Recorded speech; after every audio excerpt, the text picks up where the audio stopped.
que é geriatria, Cassiano?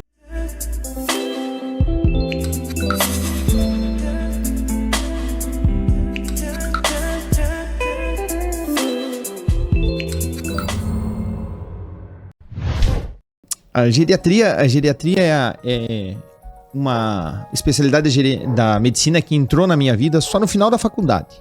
Quando eu entrei na faculdade, eu entrei para fazer genética. Até então, sabia a genética do segundo grau e achava maravilhoso aquela possibilidade dos cruzamentos e tu definir genótipo, fenótipo. Então, eu gostava muito. Quando a gente teve a cadeira de genética na faculdade... Perdeu o amor. Eu passei a odiar o Mendel, que é o pai da genética. Abandonei de uma forma que não tinha mais cabimento continuar na genética. E aí, isso porque a genética da medicina é totalmente diferente, né? Muitos pacientes com síndromes são pacientes que, por ser uma alteração genética, na maioria das vezes eles não têm assim um tratamento curativo. A gente tem mais um tratamento de acompanhamento, um tratamento de tentar proporcionar ali uma melhor adaptação e uma qualidade de vida ao paciente. Então era diferente da imaginação que eu tinha e do conhecimento que eu tinha de genética do segundo grau, totalmente diferente. Então eu abandonei essa ideia e fui para a cirurgia. Do segundo ano da faculdade até o final do quinto ano da faculdade, eu ia fazer cirurgia. Acompanhava meus professores, ao ponto de me ligarem em madrugada: olha, chegou um acidentado, tem uma cirurgia de emergência, nós vamos entrar em campo. Tu quer vir junto? Pegava o carro, ia para o hospital, 1, 2, 3 horas da manhã, e passava lá fazendo cirurgia enquanto não estava nas atividades normais da faculdade. Estava dentro do hospital fazendo cirurgia com os meus professores, participava de liga, final de semana fazia visita. Estava já tudo muito encaminhado para fazer cirurgia. Mas no último ano de faculdade, eu senti uma necessidade maior de conversar com as pessoas, conversar com os pacientes, ter uma proximidade maior com eles. E a geriatria, ela casa muito com isso, né? Porque o idoso é uma pessoa que tem um pouco mais de paciência, é uma pessoa que conversa um pouco mais, na sua maioria das vezes, é claro. Então, a gente começou a se aproximar dessa parte clínica, a se aproximar um pouquinho mais das pessoas da terceira idade. E depois de formado, acabei indo para fazer a especialização, a pós-graduação em geriatria, e atuo desde quando fui formado até agora com o público idoso. Não me arrependo, adoro trabalhar com idoso. Como eu disse, são pessoas mais pacientes, são pessoas mais gratas, são pessoas que reconhecem o teu trabalho. Então, fico muito feliz mesmo de estar dentro da geriatria. Teve um dia que você se sentiu impotente como médico geriatra? Sim. A gente tem várias situações dentro da geriatria onde a gente não consegue proporcionar uma cura, né? Na geriatria, por muitas vezes, as doenças são crônicas. As doenças elas têm uma evolução que elas vão piorando gradualmente. Então, isso gera um pouco de impotência para nós, porque principalmente quando a gente entra dentro da medicina, a gente tem a ideia de que tu vai tratar todo mundo, vai curar todo mundo, que todo mundo vai sair novo do teu consultório. Depois a gente vai vendo que essa realidade é diferente.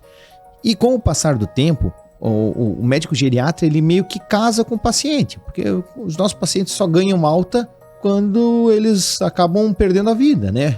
A gente passa a ser um médico de referência do idoso, passa a ser um médico de referência da família daquele idoso. Eles confiam, graças a Deus, muito na gente, e a gente tenta se dedicar ao máximo a eles.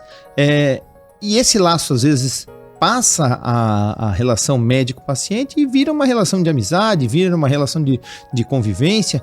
E por vezes a gente acaba sofrendo um pouquinho quando tu vê que o paciente está piorando, tu já usou todas as medicações que existiam dentro do elenco farmacológico e esse paciente não responde, não está sendo efetivo o tratamento, e tu sabes que no momento, na atual conjuntura da medicina, não tem um tratamento melhor para tu oferecer para aquele paciente. Então às vezes a gente fica assim impotente quando a gente não consegue interromper um processo aí degenerativo, um processo de evolução de uma doença do paciente. Tu é médico no particular, tu é médico no SUS, é médico no hospital regional que é SUS também.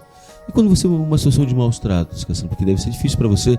Eu às vezes quando vejo um paciente, às vezes vem com o filho, vem com o pai, e às vezes é meio grosso ou meio mal educado, eu tenho dificuldade de não fazer uma transferência, eu já disse, você até pode falar isso pra mim, minha vontade é avançar no filho.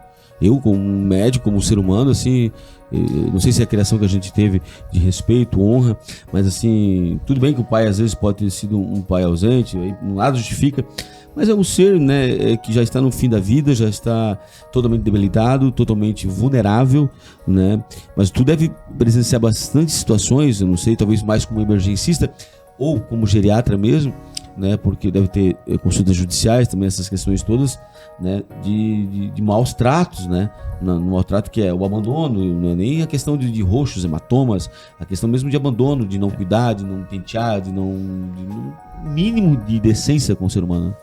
Então, Rodrigo, essa questão dos maus tratos, ela é muito ampla, né? Se a gente for abordar todos os tipos de maus tratos aos idosos aqui, a gente passa a noite toda conversando aí, a cansar quem está nos acompanhando. Porque não vai só do maltrato físico, né? Aquilo que a gente, não, o idoso apanhou e tá lá com o olho roxo, tá com mancha roxa no braço, tá...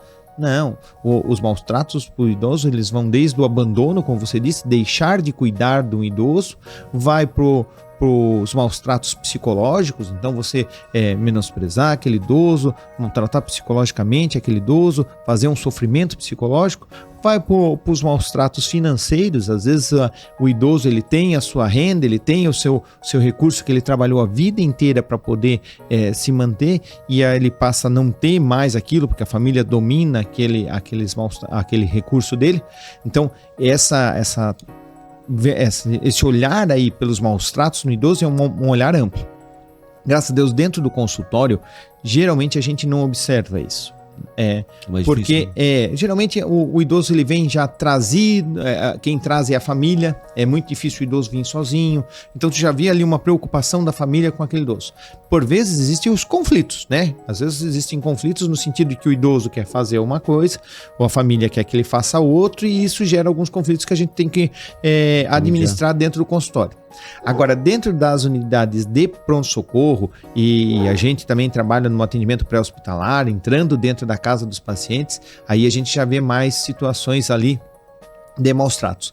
Algumas situações não são intencionais, elas são um maltrato meio que inconsciente do cuidador. Às vezes é deixar o idoso o dia inteiro dentro de um quarto fechado, porque aí ele não incomoda, ele não pede nada, e até maus tratos que vão ao cúmulo do abandono, ao cúmulo da agressividade. Então, nessas situações de maus tratos, sempre a recomendação é comunicar às instituições oficiais, Conselho de Idoso, tem o Disque Denúncia. Por quê? Você vai fazer um mal para a família. Não é fazer um mal para a família, mas é você permitir que aquela família tenha uma consciência maior sobre o sistema de maus tratos, e com isso a gente traz segurança para o idoso e segurança para a família também, porque a família aprende a lidar melhor com aquela situação, a entender também os seus limites em relação a cuidar, porque hoje as famílias são diferenciadas, né? Os homens trabalham fora, como antigamente. As mulheres trabalham fora também com a sua independência financeira e laboral. E às vezes esse idoso fica o dia inteiro sozinho em casa. Dependendo do grau de limitação, isso também é um maltrato. Então, contar com alguém para auxiliar, um cuidador, ou às vezes contar com uma instituição, tipo uma creche para idosos, né, onde o idoso vai passar o dia sob a supervisão de profissionais, vai passar o dia com outros idosos, tendo momentos de lazer, é importante. E às vezes a família nem percebe que está nessa situação de maus trato, perpetua aquilo ali e vai causando alterações psicológicas no idoso, vai causando alterações na sua rotina, que culmina com um sofrimento para esse idoso aí.